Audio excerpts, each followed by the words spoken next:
Lakini wenzangu, wacha niwaambie, hakuna kitu kibaya kama siasa ya udanganyifu. Alright? Siasa ya madharau, siasa ya vitisho, siasa ya matusi. Wananchi, mutakula matusi? Mutakula hasira? Mutakula hiyo makelele hiyo yote? You know, there is something trending in social media that Uhuru Kenyatta, the former president, is a liar. By the way, you know, some of these, you know, bloggers are very, very funny.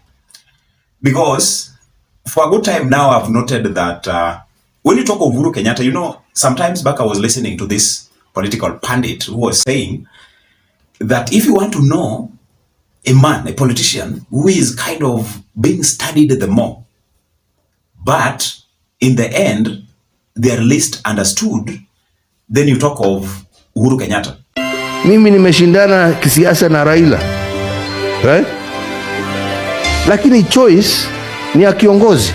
Kama nia yako ni ile kazi utafanya, nia yako ni nchi yako, nia yako ni wananchi wako. What is the problem ya kushuka ngazi kidogo na kushika mkono ya ule ambaye mnapiga? In fact, that has been his nature. Uhuru Kenyatta has also practiced the art of silence, such that he doesn't come out to speak for him to be talked about. Some things generally are just emanating from his silence. So the antagonists are always finding it very easy to talk about Uhuru when he's silent. So Uhuru has been giving us headlines even when he's not actually speaking.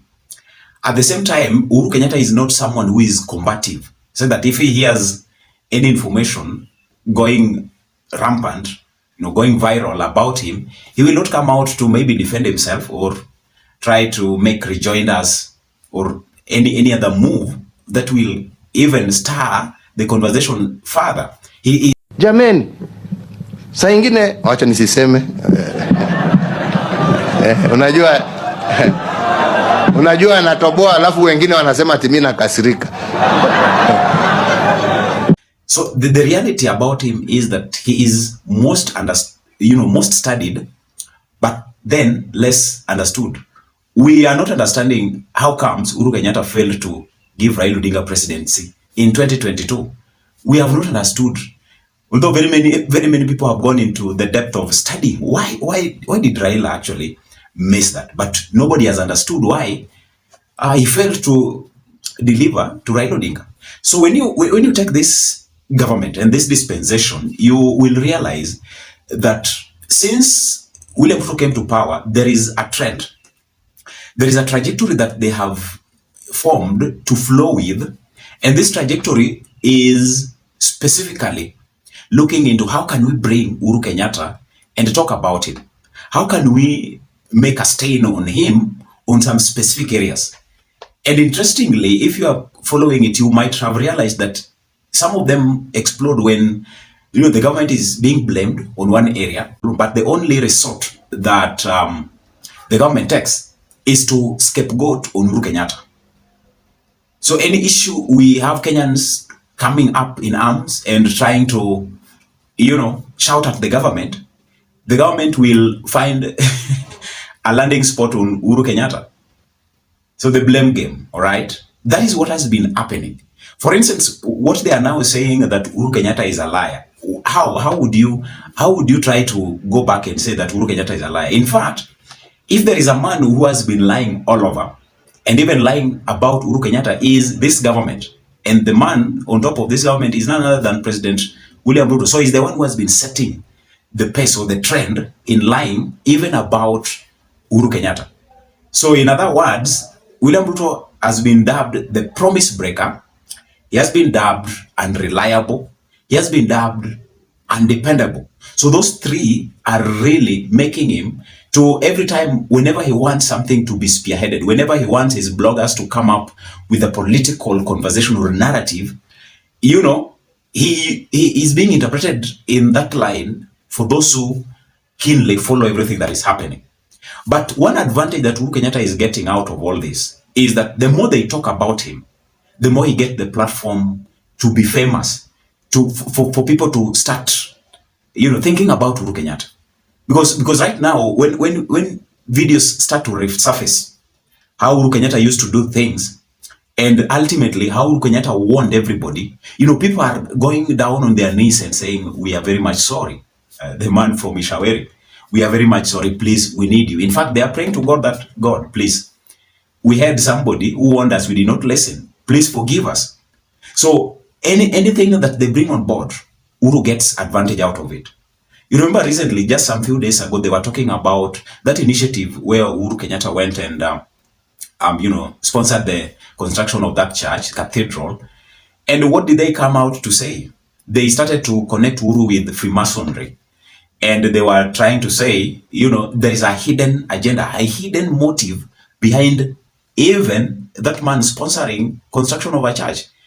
In fact, in the history, if you studied history and how the political figures, the fathers before, are now finding it that their lineage are prospering in everything that they do, it is because how they connected themselves with the missionary works, okay? The missioners, what's about God, everything to do with God.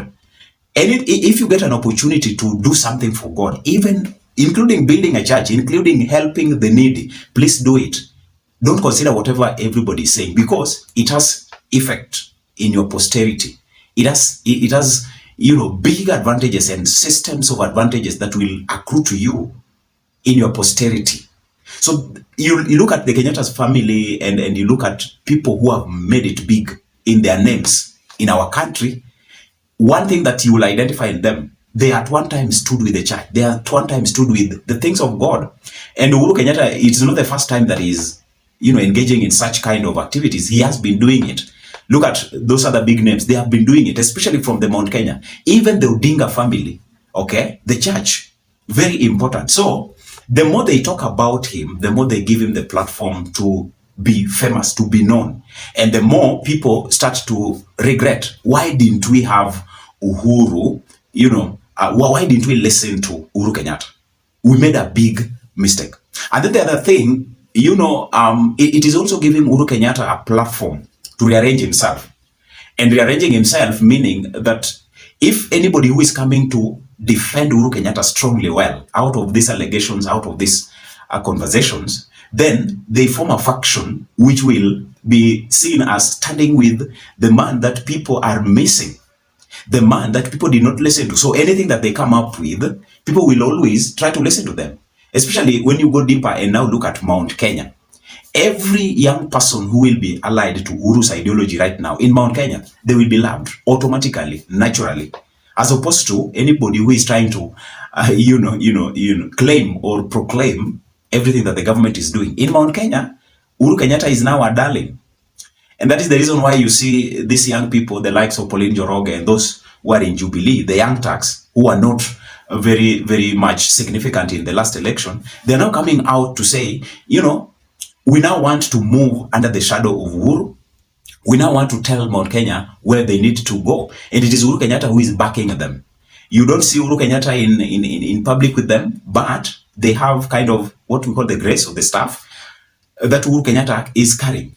So anytime this government is thinking that when we attach Uhuru Kenyatta to this kind of narrative, they will dismantle him, the opposite, happens, okay? Like what the Bible says, what the enemy meant for evil, God has turned it for good.